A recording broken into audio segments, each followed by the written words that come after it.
অপর্ণা সেন জুটি আসতে চলেছে এই রাত তোমার আমার ছবির হাত ধরে। ছবির পরিচালনায় পরমব্রত চট্টোপাধ্যায়। এই ছবির ট্রেলার মুক্তি পেতে চলেছে আজ। আমি সুচিস্মিতা জিও বাংলার পক্ষ থেকে চলে এসেছি সেই অনুষ্ঠানে।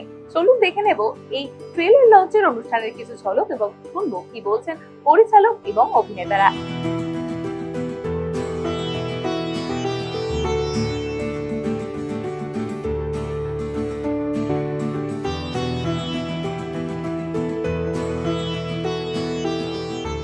ছেলেটি আসামের ছেলে, অরিজিনালি বম্বেতে থাকে। ওর সঙ্গে আমার এক জায়গায় দেখা হয় এবং তখন আমাকে বলে এরকম আমার কাছে একটা স্ক্রিপ্ট আছে, আপনি একবার শুনবেন?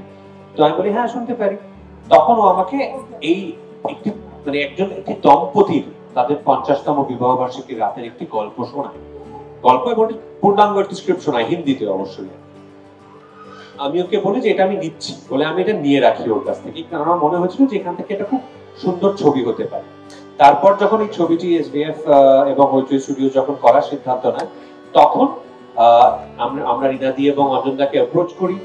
সেইখান থেকে একটা যাত্রা, একটা জার্নি শুরু হয় যে ও যেভাবে লিখেছিল গল্প এবং স্ক্রিপ্টটা, সেটাকে আমাদের কনটেক্সটে, আমাদের বাঙালি মধ্যবিত্ত সমাজের কনটেক্সটে সেটা কিভাবে অ্যাডাপ্ট করা যায়, সেটার একটা জার্নি শুরু হয়। এবং সেখান থেকে অনেকটা সরে আসি আমরা, কিন্তু অরিজিনাল জার্নটা কিন্তু চিরঞ্জীব বরদলৈ বলে ওই ছেলেটির, ওর লেখা এবং ওর ভাবা। এবার সেটা আমরা যখন সেটা নিয়ে কাজ করা শুরু করি এনাদের দুজনের সাহায্যে, তখন অ্যাজ আই সেড এটা অনেকটা দূর চলে আসে ওইটা থেকে। এর মধ্যে আরো এমন অনেক ঘটনা আছে যেটা আমরা দেখবো যে ছবিটা, তার মধ্যে যেগুলো ওর চিত্রনাট্যে ছিলই না কোনোভাবেই আর কি। দূর দূরান্ত তার সঙ্গে কোনো সেদিক থেকে দেখতে গেলে হয়তো মিল নেই, কিন্তু তাও বলছি অরিজিনাল ভাবনাটা কিন্তু ওর কাছ থেকে আসে। এবার প্রশ্ন হচ্ছে যে আমার কেন এটা ফ্যাসিনেটিং লাগলো বা আমার কেন আগ্রহ জন্মালো এরকম একটা ভাবনায়। এই প্রশ্নটা আমি কলকাতা ফিল্ম ফেস্টিভ্যালের সময় তো আমি এই প্রশ্নের সম্মুখীন হয়েছি যে আপনার বয়সে দাঁড়িয়ে আপনি এরকম একটা ছবির কথা কেন ভাবলেন। এটার একটা খুব সুন্দর উত্তর আমার কাছে আছে, সুন্দরকে যাই না, খুব হার্টফেল্ট একটা উত্তর আছে আমার কাছে। এটা হচ্ছে আমি খুব অল্প বয়সে আমার বাবা মাকে হারাই। আমার 20 বছর যখন বয়স তখন আমার বাবা চলে যান, আর আমার যখন 33 বছর বয়স, জাস্ট অ্যাবাউট 10 ইয়ার্স আগে, 10 বছর আগে আমার মা চলে যান। এবার আমি আমার বাবা মার সংগ্রামটা দেখতে দেখতে, একসঙ্গে তারা কিভাবে আমাকে বড় করছেন এটা দেখতে দেখতে বড় হয়েছে, খুব কাছ থেকে দেখেছি। কিন্তু ওনাদের বুড়ো হওয়াটা দেখতে পাইনি, এই সুযোগটা আমার ঘটেনি। তো আমি যখন চিরঞ্জীবের এই আইডিয়াটা শুনি, আমার প্রথম মনে হয় যে আচ্ছা আমার বাবা মা যদি বেঁচে থাকতেন, এদের যখন 50তম, এরা যখন 50তম বিয়ের বছর পালন করতেন, এরা কেমন হতেন। এইটা আমার কোথাও একটা দেখতে ইচ্ছে করেছে। এটা বলা যেতে পারে সেই ভীষণ ব্যক্তিগত ইচ্ছেটা থেকে ওই ছবিটা পাবে। এটাও একটা উত্তর এর সঙ্গে আর কি। একদম আমার মনে হয় এই ব্যক্তিগত ইচ্ছেগুলো কিন্তু খুব গুরুত্বপূর্ণ হয় একটা ছবি বানানোর ক্ষেত্রে, একটা গানের সুর বানানোর মতোই, বা একটা কবিতা লিখতে যাওয়ার মতোই। আর সেকেন্ডটা তুমি যেটা জিজ্ঞেস করলে মাত্র একটা গান কেন, তার কারণ এই ছবিতে গানের যে অর্থে আমরা মিউজিক বা মিউজিক তো আছেই অফকোর্স, বাট গান যেভাবে ব্যবহার করি সেই গানের সুযোগ এই ছবিতে নেই। কিন্তু গান একটা বিরাট বড় ভূমিকা পালন করে, সেটা কেন, কিভাবে এবং ছবির কোন জায়গায়, সেটার জন্য একটু ছবিটা দেখি।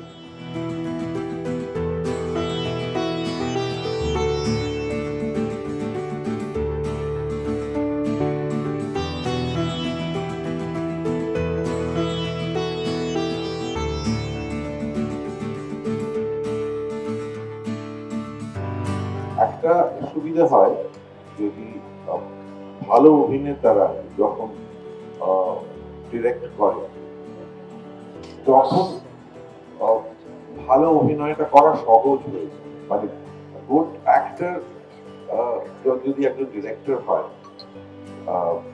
নন অ্যাক্টার্স বা অ্যাক্টিং করে না এরকম লোক খুব বিরাট মাপের সারা পৃথিবীতে ছড়িয়ে আছে, ছিল, আছে, থাকে। তারা নন অ্যাক্টার্স, অ্যাক্টিংটা আরেকজনকে দিয়ে করাচ্ছে। পরম যখন অভিনয় করছে আমার সঙ্গে, পরম তো ডিরেক্ট করেনি, তখন আমি ডিরেক্ট করছি, তখন কি পরমের সেই এনার্জিটা ছিল না?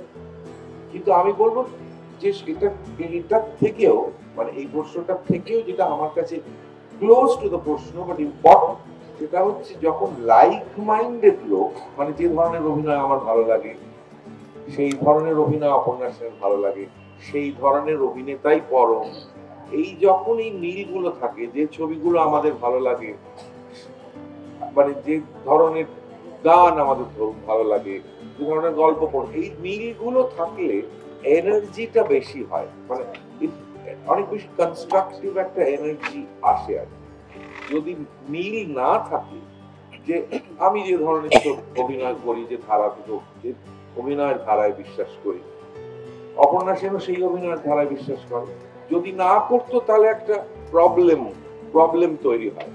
সেই প্রবলেমটা ওভারকাম অনেক সময় করতে হয়েছে, আমাকে কম করতে হয়েছে। মানে আমি তো খুব বেশি সিনেমা অভিনয় করিনি, ধরুন 45 ইয়ার্স হলো, আমি কত 25-26 ছবিতে অভিনয় করেছি, খুব কম।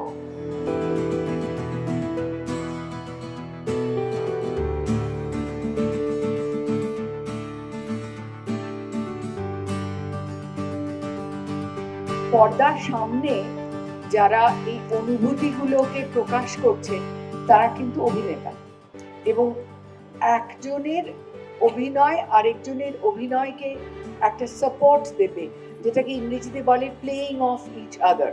সেটা না করতে পারলে কিন্তু এটা হতো না। সবচেয়ে বড় কথা, এই ছবিটা আমি ইতিপূর্বে যা ছবি করেছি সেই ছবি থেকে একেবারে আলাদা। আমি একটা অসুস্থ মানুষ, প্রথমেই আমার একটা ভীষণ কঠিন বাস্তব সত্যের মুখোমুখি হতে হয়েছিল যে এই ছবিটাতে আমাকে খুব খারাপ দেখাবে। আর অনেক দিন ধরে বাণিজ্যিক ছবিতে অভিনয় করলে একটা সামান্য একটা ভ্যানিটি গোছের একটা তৈরি হয়, মানে একটু মুশকিল সেটাকে একেবারে ঝেড়ে ফেলা, মানে এত খারাপ দেখাবে আমাকে। কিন্তু সেটা প্রথম শর্ত, সেটা আমাকে মেনে নিতে হয়েছিল, আমাকে খুব খারাপ দেখাবে। ঠিক আছে, দেখাবে, কিন্তু কিন্তু অভিনয়টা যাতে অন্তত ভালো হয় সেটা তো আমি চাইবো। সেটা কিন্তু আমার সঙ্গে যাকে আমি বিশ্বাস করতে পারি, যার অভিনয়ের ধারার প্রতি আমার সম্পূর্ণ আস্থা আছে, যার অভিনয়ের ধারা আমার সঙ্গে মেলে, যেটা আমি আগেও বলেছি যে যখন সংলাপ বলা হয় এই ছবিটাতে, মানে আগে থেকে মুখস্থ করা, এটা আমার ডায়লগ, এটা আমি জানতাম, এটা আমি বলছি, এটা যেন না হয়। মানে তার মধ্যে যেন একটা ইমিডিয়েসি থাকে, তার মধ্যে যেন মনে হয় যে এই মাত্র আমি এই কথাটা ভেবে আমি বললাম, সেটা বোঝা গেল যে আমি ভাবলাম। সুতরাং যেসব পজ আসে স্বাভাবিকভাবে, যেসব কথা হয়তো দুবার বলা হয়, স্বাভাবিকভাবে স্বতঃস্ফূর্তভাবে সেটা হতে হবে, এবং সেটা অত্যন্ত দক্ষ, অত্যন্ত ইন্টেলিজেন্ট এবং সেন্সিটিভ সহ অভিনেতা না হলে এটা করা যায় না। সুতরাং আমি সত্যি বলছি, অঞ্জন না থাকলে আমি ওকে বলতাম যে তোর গল্পটা খুব সুন্দর, কিন্তু আমি করবো না রে।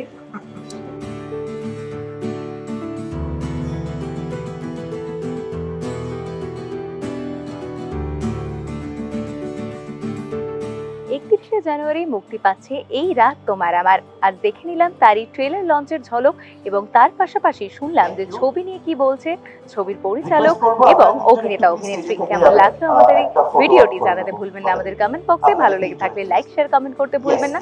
এরকমই নতুন নতুন ভিডিও পেতে নজর রাখবেন আমাদের চ্যানেলে।